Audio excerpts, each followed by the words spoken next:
शासनाकडून स्वच्छ आणि सुंदर कार्यालय अभियान राबवले जात असताना घनसावंगी तहसील कार्यालय व शासकीय धान्य गोदाम परिसर मात्र अस्वच्छतेचे चित्र दिसून येत आहेत. कार्यालयाच्या चोही बाजूनी काटेरी झुडपे वाढल्याने परिसराची स्वच्छता आणि देखभालीचा मुद्दा ऐरणीवर आला आहे. काटेरी झुडपामुळे साप, विंचू व इतर विषारी जीवांचा वावर वाढण्याची शक्यता असून दररोज कार्यालयीन कामासाठी येणारे नागरिक, कर्मचारी तसेच धान्य गोदामातील हमालांच्या सुरक्षिततेचा प्रश्न निर्माण झाला आहे.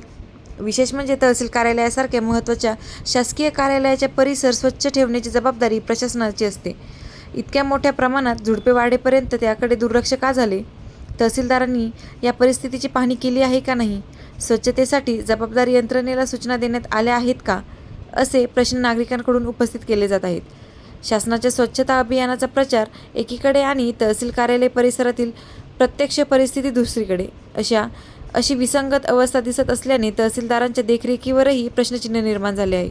एखादी दुर्घटना घडल्यानंतर उपाययोजना करण्यापेक्षा त्यापूर्वीच काटेरी झुडपे व कचरा हटवून परिसर सुरक्षित करावा अशी मागणी नागरिकांनी केली आहे.